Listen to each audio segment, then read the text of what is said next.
ஹிந்தியை நேஷனல் லாங்குவேஜாக அறிவிக்கணும் அப்படின்னு சொல்லி நேருலாம் பேசும் பொழுது காயிதே மில்லத் தான் எதிர்த்து பேசினார். இது வந்து அண்ணாதுரை பேசினார் அப்படிங்கிற மாதிரிலாம் சொல்லுவாங்க. அது ரொம்ப தப்பான ஒரு கருத்து. இது காயிதே மில்லத் பண்ண ஒரு பங்களிப்பு. இதை எடுத்து அண்ணாதுரை பல இடங்களில் பேசினார். உடனே அண்ணாதுரை தான் பண்ணாருன்னு சொல்லி இவங்க கதை கட்ட ஆரம்பிச்சிட்டாங்க. ஸோ அண்ணாதுரை பேசலை. காயிதே மில்லத் நேருகிட்ட நடந்த உரையாடல், அந்த உரையாடல் மிகவும் சிறப்பான உரையாடல் குறிப்புகளில் பதிவாகி இருக்கு.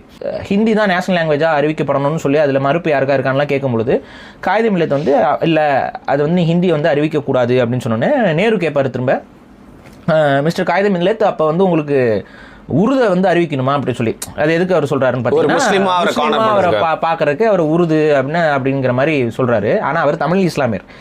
அப்போ அவர் என்ன சொல்கிறாரு, இல்லை இந்த இந்தியாவிலே மிக மூத்த பழமையான மொழியாக இருக்கக்கூடிய தமிழில் நீங்கள் வந்து இந்தியாவுடைய நேஷனல் லாங்குவேஜாக அறிவிங்க அப்படின்னோடனே, தமிழ் நிறையா பேரால் பேசப்படலையே, பெரும்பான்மை மக்களால் பேசப்படுறது ஹிந்தியாலாம் இருக்குது அப்படின்னு சொல்லி நேரு எதிர்த்தரப்பு சொல்கிறார்.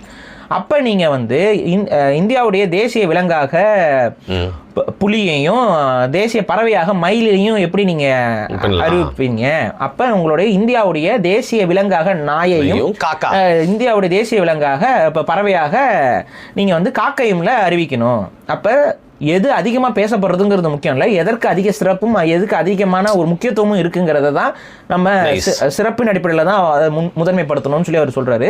அந்த அடிப்படையில் இந்திய மொழிகளிலே மிக பழமையான வரலாறு கொண்ட மொழியாக தமிழ் தான் இருந்தது. இதெல்லாம் இருக்குது. இதுக்கு கொஞ்சம் முன்னாடி அவர் என்ன சொல்லுவார்னா, நீங்கள் வந்து உருதை வந்து தேசிய மொழியை அறிவிக்கணும்னு எதிர்பார்க்குறீங்களாங்கிற மாதிரி நக்கலா நேரு சொன்னதுக்கு இவர் என்ன பதில் கொடுப்பார்னா, இந்த இஸ்லாம் எங்கள் வழி, இன்பத் தமிழே எங்கள் மொழி அப்படின்னு சொல்லி ஒரு போடு போட்டிருப்பாரு. அடுத்து இன்னொன்று என்ன சொல்லியிருப்பாருன்னு பார்த்தீங்கன்னா, நான் அல்லாஹ் என்று அழைப்பதற்கு முன் அம்மா என்று அழைத்தவன் அப்படின்ட்டு இருப்பார். ஸோ இதுதான் அந்த கான்வர்சேஷன், உங்களுக்குள்ள நடந்த கான்வர்சேஷன்.